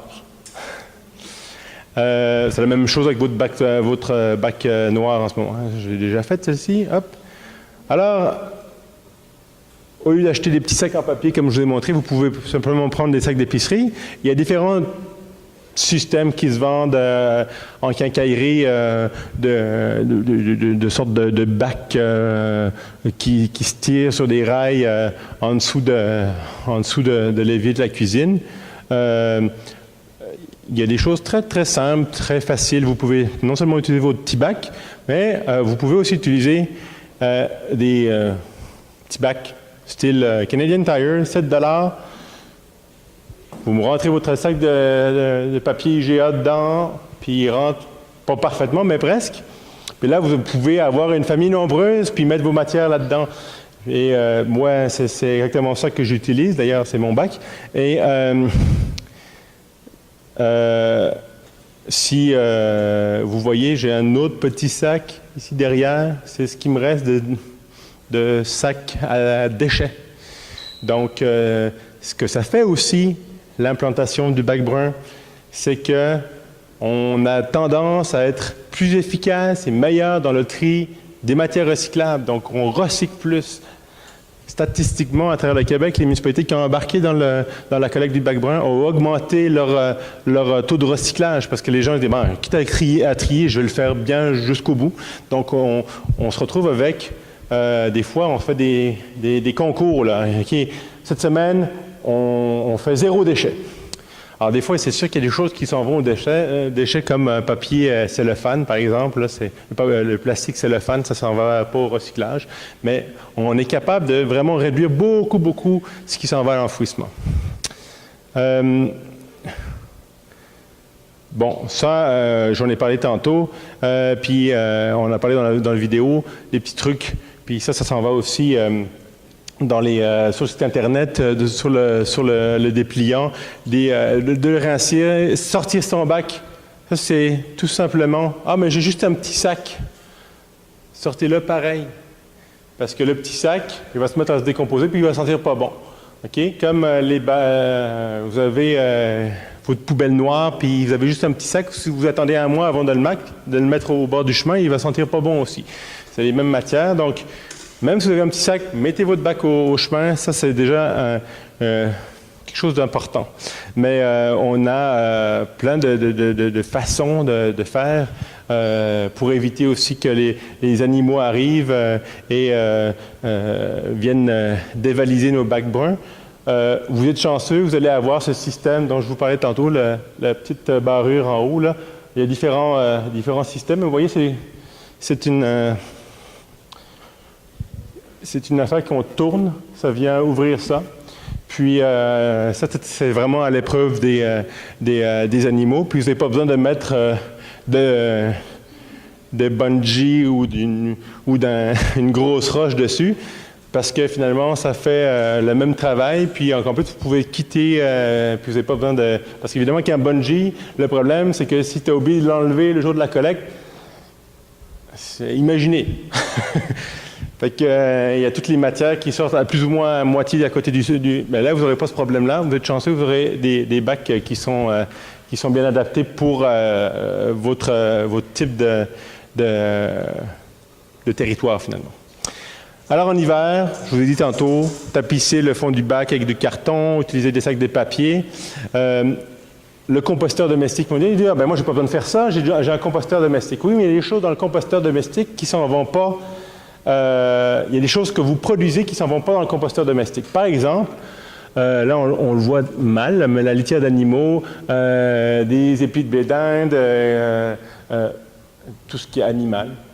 Donc, de la viande, des pâtes, résidus de spaghettis, ça ne s'en va pas dans votre composteur domestique parce que, premièrement, ça va attirer toute la vermine, mais aussi, c'est que la température, et là, on revient à une question de température, à l'intérieur de la cloche n'est pas assez élevée pour décomposer ces matières-là. Donc, on parle d'une trentaine de degrés versus entre 60 et 75 degrés Celsius dans du compostage industriel. Donc, on y va vraiment, on est capable de décomposer beaucoup plus de matière, entre autres carcasses de crabe ou de homard. Là, vous ne mettez pas ça là-dedans, ça ne se décomposera jamais. Tandis que dans le bac brun, ça va se décomposer en compostage industriel. On a parlé tantôt un peu d'herbicyclage, feuillicyclage. Je vais passer rapidement. Ah ben, on est à la fin. Donc, j'ai passé à travers. J'espère que vous aussi, vous n'avez pas trop souffert. Vous avez des questions, n'hésitez pas, je suis là. Mais autrement, on est tout le temps là aussi pour répondre. Vous pouvez nous appeler.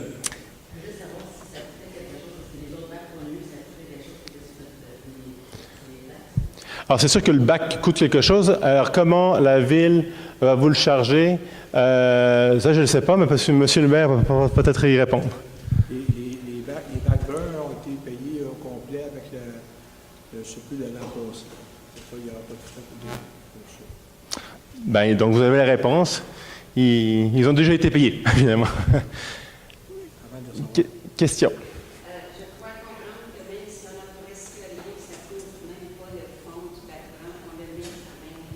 On est mieux de le mettre, oui, tout à fait.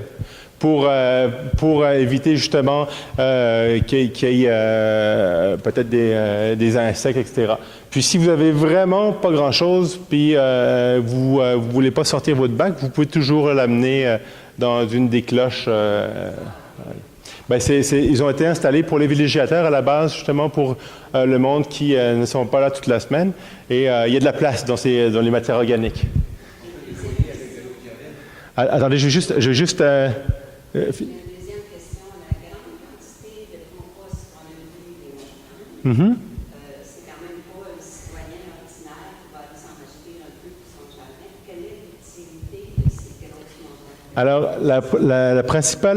le principal débouché, en fait, ça se vend très peu, là. Donc, ce que vous allez acheter dans des sachets compost, etc., C'est une infime partie mais il y en a qui font le lançachage. La problématique, c'est beaucoup de tamisage parce qu'il faut enlever tout contaminant, genre de la vitre, etc.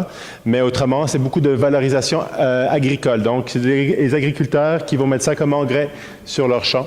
C'est principalement ça, ou les paysagistes. Puis généralement, ils l'ont ou gratuitement ou presque gratuitement. Monsieur? Alors, l'eau de Javel, en fait, c'est pas recommandé. De l'eau normale avec éventuellement un peu de vinaigre. Mais c'est pas recommandé, l'eau de Javel. Puis en plus, pour l'environnement, c'est pas l'idéal. C'est sûr que si tu vides la petite vache aussi, oui, tout à fait. Mais évidemment, un bouchon d'eau de Javel, c'est pas la fin du monde, mais on recommande pas, quand même.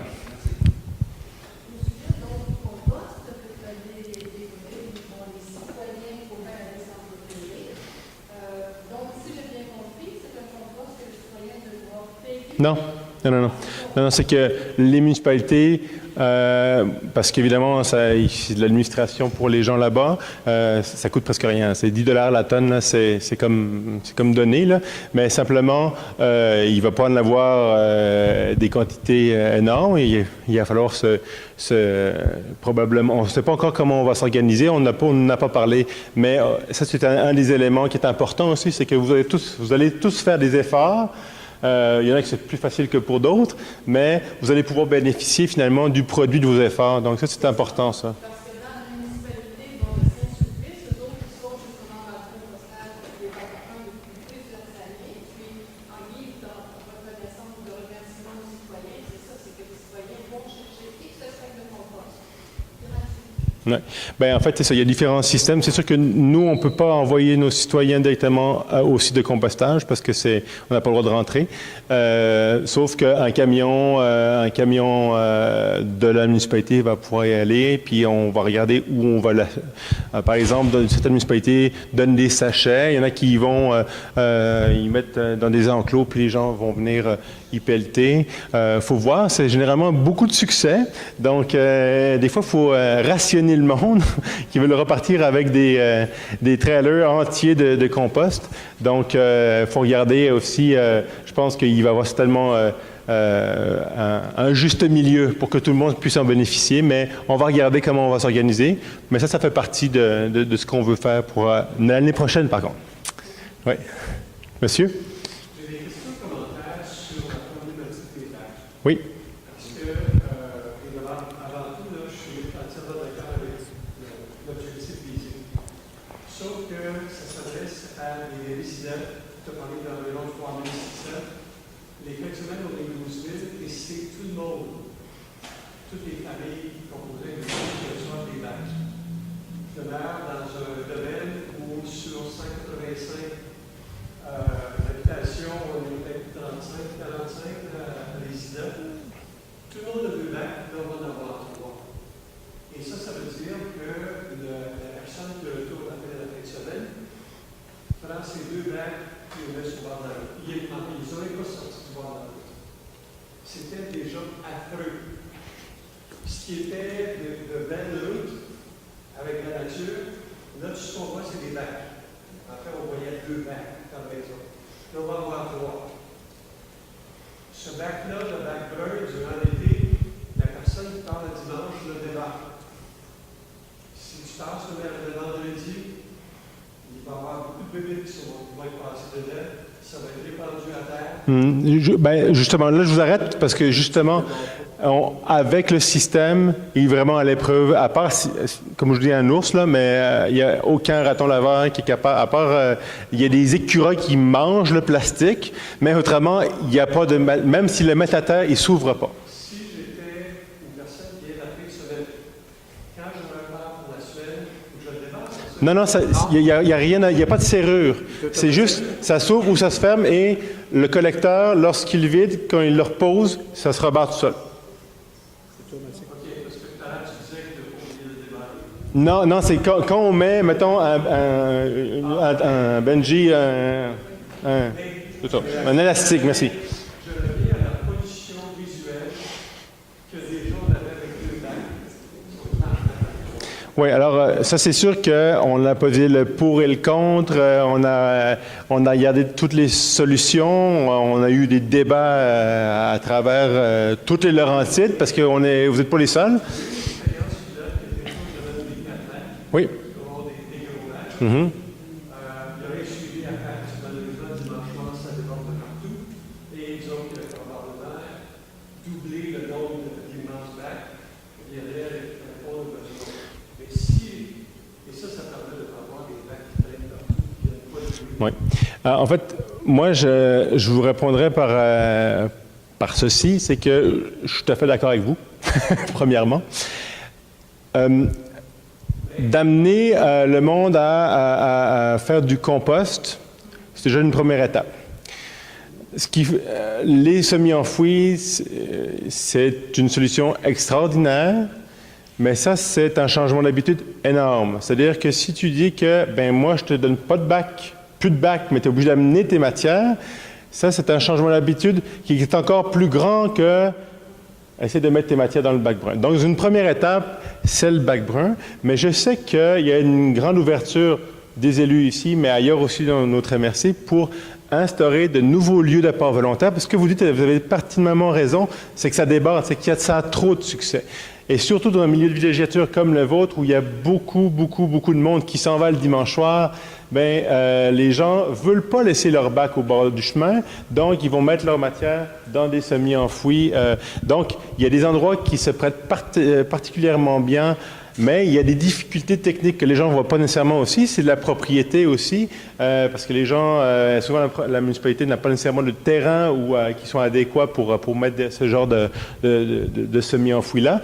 Mais ce qu'on voit, c'est qu'on est la MRC, la région au Québec où le nombre de semis-enfouis est le plus élevé.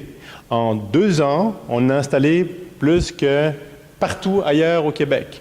Donc, c'est vraiment ça, et les gens nous appellent de partout pour aller vers ça. Donc, ce qu'on voit, c'est que de plus en plus, on installe ce genre d'installation. Et éventuellement, dans quelques années, les gens se seront habitués à faire le compost, puis on pourra diminuer le nombre de bacs pour aller vers des lieux où les gens vont amener leur matière. Oui, parce que tu parlais, la municipalité n'avait pas les terrains pour pouvoir faire ça. Mais ça, c'est une des difficultés, là. Chacun des individus qui laisse ses 2 bacs, qui laisse ses 3 bacs, rajoute l'hiver avec la neige, ça passe. On est conscient de cette problématique-là, tout à fait. Et comme exemple, je pourrais vous donner Sainte-Anne-des-Lacs, qui a presque pas de villégiateurs. On va mettre des semis-enfouis pour les quelques villégiateurs. C'est pratiquement le portrait inverse de chez vous, là, ou même, je pense qu'ils ont à peu près 5% de villégiateurs. Les semis-enfouis débordent aussi, parce que les gens ne veulent pas gérer leur bac. Même en hiver, là, il est pogné en neige. Donc, ça nous prouve que les gens... une certaine partie de la population sont prêtes pour faire ça. Mais vous comprendrez que la première étape, c'est que les gens, on veut les faire participer au bac brun. Donc, il y a une première étape, changement d'habitude. Ça fait que faites du compost, puis en plus, devez amener vos matières, c'est un gros pas. Donc, on a décidé d'y aller par phase, mais on est tout à fait conscient de ce que vous dites. Puis je pense que vous touchez un point très important au niveau de la pollution visuelle. On est conscient de ça, mais je pense qu'il faut y aller par étapes pour que tout le monde adhère finalement. Ça me fait plaisir de faire parler au maire des photos que j'ai vues l'année passée, de ce que ça donnait comme pollution visuelle avec tous les bacs qui sont sur la route. Tout à fait. On est conscient de ça, mais on est une des places au Québec où on s'en va de plus en plus vers ces apports volontaires-là. Puis, ça fait longtemps que je suis ici, là, mais d'où je viens, c'est ça partout. Là.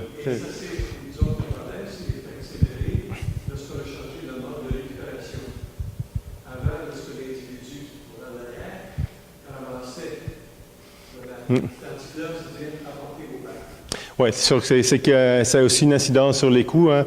Ça, c'est ça. Mais le coût général a beaucoup diminué parce que justement, il n'y a plus de collecte manuelle. Le problème des collectes manuelles, c'est aussi des problèmes d'assurance, de CNESST, etc. Donc, ça se répercute sur les coûts des soumissions. Et d'y aller avec une collecte automatisée, robotisée, coûte beaucoup moins cher, ça c'est sûr. Puis donc, je pense que vous touchez à un très bon point. Puis après, c'est une question de vos élus. Je sais qu'ils ont l'intention aussi, en tout cas, dernière discussion, d'éventuellement regarder des endroits où c'est très pertinent d'installer ce genre de choses-là. Mais c'est aussi des coûts, parce que ça coûte assez cher quand même, ces semi-enfouis là. La collecte coûte cher. C'est sûr que le nouveau contrat, la collecte coûte beaucoup moins cher. Donc ça va être une bonne chose. Donc, merci aussi pour vos commentaires. Est-ce qu'il y a d'autres questions? Madame? Je ne voudrais pas regarder prendre qu'est-ce qu'on met maintenant dans un bac de recyclage, dans un bac noir. En ce moment? Oui, parce que c'est beaucoup de choses qui s'en vont dans le bac blanc. Qu'est-ce qu'on recycle finalement? Tout ce qui est finalement plastique, autre que du plastique numéro 6, donc mettons les petites barquettes en styromousse, styrofoam, puis quelques plastiques qui ont pas de numéro, mettons, comme un jouet en plastique, mettons. Mais autrement, tout ce qui est plastique, métal, papier, carton, du verre, tout ce qui n'est pas consigné, mais vous pouvez le mettre tout ce qui est consigné, mais c'est mieux de le ramener, qu'on puisse vous faire de l'argent. Mais autrement, finalement, en faisant du recyclage, puis un bon compost, il reste pas grand-chose. Mais c'est un effort de tous les jours, là. Je ne dis pas que c'est facile, mais si on le fait bien, c'est comme une satisfaction aussi personnelle de dire, finalement, j'ai sorti mon bac noir, puis il n'y avait presque rien dedans. Moi, je le sors une fois par mois, mon bac noir. On est une famille de 5. Donc, c'est aussi un défi, là, avec les enfants. Moi, je passe derrière eux, là, hey, ça s'en va au recyclage. La petite qui a 4 ans, là, elle sait, là, elle est née avec ça. C'est aussi de l'apprentissage, c'est des changements d'habitude. C'est sûr que c'est pas toujours facile. Je pense que les gens qui sont là sont ouverts, puis ils ont hâte. Pas tout le monde est comme ça, puis on est conscient de ça. Donc, c'est des changements qui viennent petit à petit. Le recyclage, à l'époque, on sait que ça a été long avant que les gens s'habituent à ça, là. Puis aujourd'hui, c'est tout le monde, en tout cas, presque tout le monde recycle, puis là, on se rend compte aussi de l'augmentation du taux de recyclage qui est très importante, là. Bien, ça me fait plaisir. Vous avez d'autres questions? Ah, puis j'ai oublié de vous dire qu'il y a les patrouilles vertes aussi, j'ai oublié de vous en parler. Évidemment, en ce moment, ils sont sur le territoire, donc c'est 4 étudiants qui sont engagés par la MRC, qui sillonnent vos rues et qui seront là en fin de semaine aussi, parce qu'on veut justement aller chercher le monde qui sont là juste les fins de semaine. Donc, cet été, ils vont être là une couple de fins de semaine. Et là, ils ont été toute la semaine à Saint-Adolphe au gros soleil. Donc, mais ils ne sont pas morts, apparemment, ils sont encore vivants. Eux, ils vont vous voir, vous rencontrer. Puis si vous n'êtes pas là, ils vont vous déposer. Bien, si vous êtes là, ils vont vous le donner aussi. Mais un accroche-bac pour vous dire qu'ils sont passés, puis que vous avez des questions, puis ils vous donnent un peu de l'information générale. Donc, si vous ne les avez pas rencontrés, ils vont bientôt passer chez vous.